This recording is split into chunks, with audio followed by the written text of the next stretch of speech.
guys! My name is Esther. So karon, well actually dugay na namo ni gusto i-shoot nga video kay murag karon na week purot na mong bugas. Naisip na ako kasagaran manggod sa mga question, daghag nagapangutana na asa di mo dapit sa London or asa di mo nagpuyo. So today naisipan na mo, you know what? Ipakita lang namo kung unsa ang naa diri sa amuan na banda sa London. Okay? So tara, ubanin mi ninyo kay mamalit mig bugas because dili jud pwede na walay bugas ang amo ang panimalay.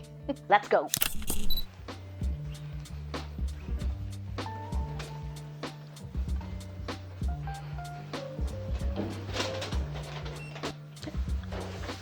Kapit na siradan. Oh na, guys, nakita ninyo niya akong bag. Mao niya mong ginagamit pag mag-grocery mi ni Jason kay kanang sa una ginabit-bit ra namo among mga ginapang grocery. Unya lahi ba ta mag-grocery no kay kanang pang 5 ka bulan. So bugat kaayo. So naisip na mo magingan ani. I love it because it's just guyod-guyod. Okay.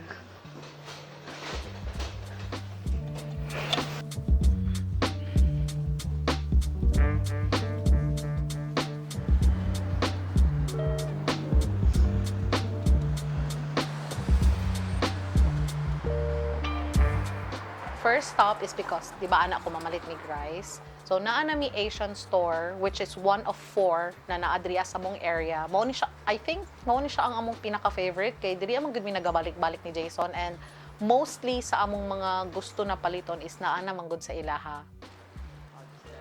Hello, Chinese New Year ba ya?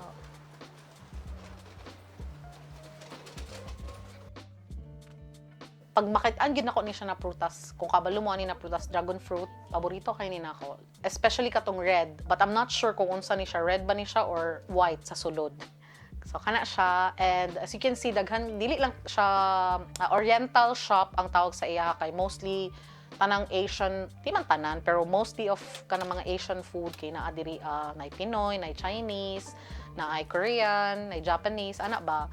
So sagol na siya, and actually, it's good kay makailapod miglaing food, especially kanang mga Japanese, Chinese, o kanang mga Korean food. So, naa diri tanan. Magbayanan din tayo ganito. Mga pantawid gutom program. By the way, guys, diri sa UK, pag mayon kag Asian, kay appeal dira ang mga Indian, ang mga Pakistani. Dili siya like the way American thinks na Asian lang yun. Katong kita, mga Pinoy, Chinese, Japanese, Korean, ana. Here sa UK, appeal dira ang mga Indian o Pakistani. So, may lami ka unon, oy. Meron pa akong takoyaki doon. Eh, ng ano? Bay tayo ng shoju. Shoju. Hello.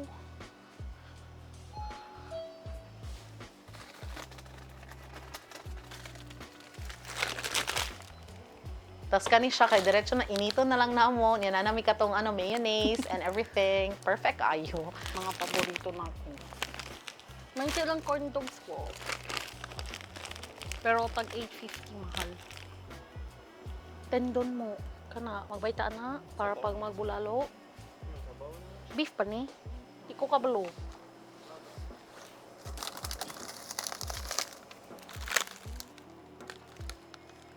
Yung siya bilang flank and tendon, di ko kabalo ano na. Hindi na ko alam wo. Ayan, KD beef flank and tendon. Tana lang. Wait, ang second ang kunin dapat.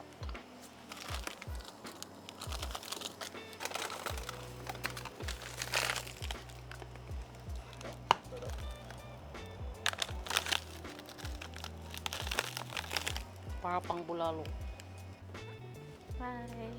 So add this one.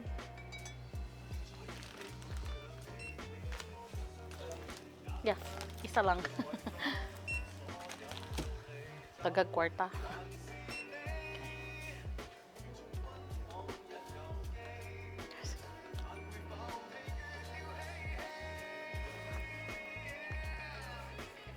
Thank you.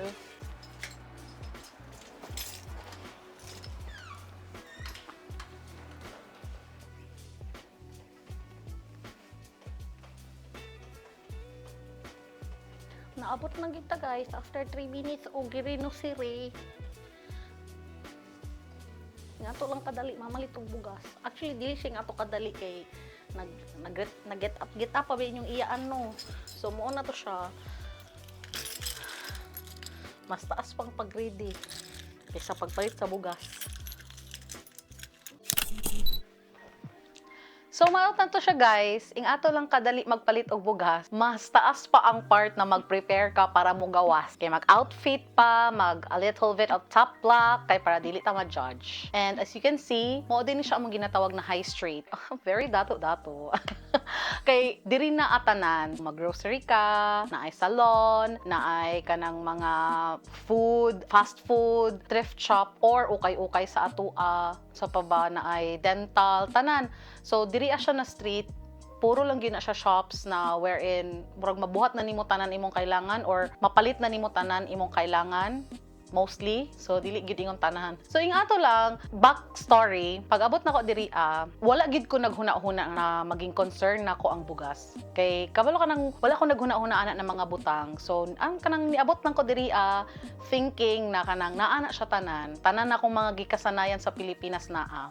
Tapos, niabot ang time na nahutdan mig bugas. So, nagpinangita ay mig asa makapalit. And then, the usual groceries diri, dili gid sila nagasell og kanang jasmine rice. Kung asa mi nagpuyo before, kay medyo layo mi sa groceryhan. Diba, syempre, mag-duty pa, tapos mo uli. By that time, mga alas 7, kay, I think, mahuman si Jason na work, mga 7:30. So, makauli siya balay, mga alas 8 na or 8:30, ing ana. By that time, makauli siya, close na ang kasagaran sa mga shops. So, wala gid mi mapalitan. Amo ang choice ato is kanang rice good sa Middle East, which is wala ko na anad. Honestly, different gid siya sa jasmine rice na akong naandan. Not necessarily jasmine rice ha, pero kanang rice sa ato aba, guess na ninyo. So kana ganing, grabe, wala ko kabalo na maka-depressed di ay na dili makakaonog rice. Grabe gyud ana ko na never ever na gyud mi dapat mahutdan og rice. Kay I mean, come to think of it, mo gyud na akong diet for like what 26 years before ko ni adto diri sa UK. Muundang pa ba ko? Magbago pa ba ko? So ingon ana, isa na sa mga butang siguro no na kanang nabaguhan ko. I don't know, para sa ako amo gud kay life is life. Dili oy, kanang wala lang kay kanang kapoy kay ka sa work unya kana ganing moabot jud ng time na gusto nimo mukaon para i-relieve ang imong kakapoy or naa kay kana ganing basta siguro naagian na ninyo na sa inyong kalagot, sa inyong kakapoy or sa whatever emotions na naa mo kay kanang mukaon na lang ko kay para mawala ang inyong emotion ya ma-feel good mo. So ingon ana, mao na siya ang mga times na kinahanglan jud nako na naa mi rice sa balay.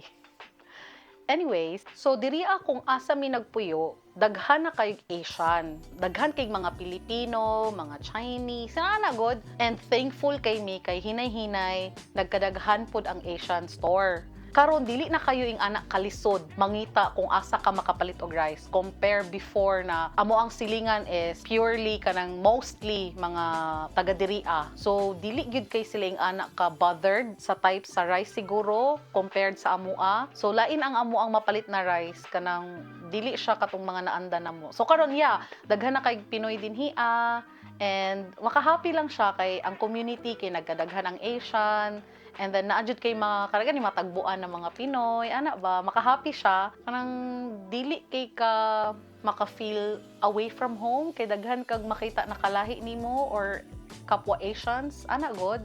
I don't know if it makes sense to you, but siguro kung makasabot mo, comment down below. Kung ingon ana po din yung na-feel kung asa mo nagpuyo diri sa UK or anywhere in the world. Aside from food, is naandan ako back sa Pinas is every 2 weeks, nagapa manicure, pedicure gid ko. Mo na mo, kuya, pud every 2 weeks because my work is in cosmetics. So, kailangan ka ng, dili lang ang face, ang very top lock, pati ang mga ang mga kuko. Tapos, pag abot diri kay mahal ka ay yung magpa-manicure, pedicure, magpa-foot spa. Mao lang dyan na, mao siguro na akong mga luho. Like, mao na akong pinaka-luho dyan siguro ang manicure, pedicure, foot spa.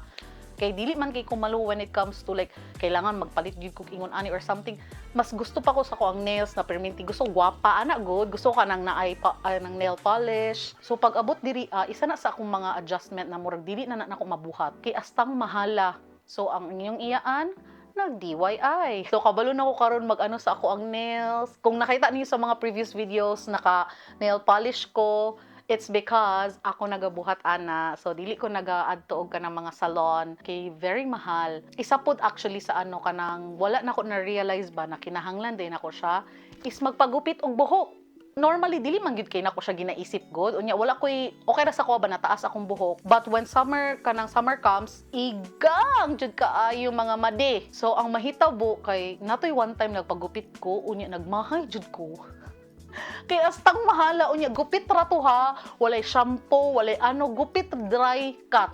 Tapos ang gibayaran ata nako ato kay murag almost 3,000 kung i-convert nako in Philippine peso. Sakit akong heart. Yung murag ako mahala uy. Di na ko ever magpagupit.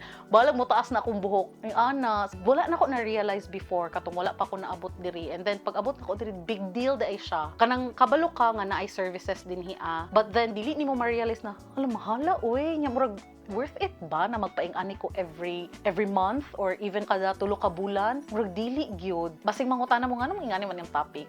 Kay you know, I've been here finally guys, I've been here in the UK for 6 years now. So dili na jud almost 6 years na gyud guys. So I can't help but reminisce kanang isipon ako tong mga times na kanang bag-o pa kay ko diri sa karon nga kanang medyo ma-feel nako na dugay-dugay na 6 years.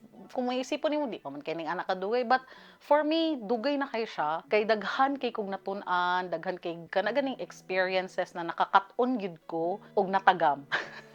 So ingon ana. So grabe, from rise to realization. Giun sa pag-connect. Anyway, so ing ato lang very light lang atong check-up for today. So kato guys, in fairness ka na mag-check ka og ingon ani kay makagutom jud baya siya.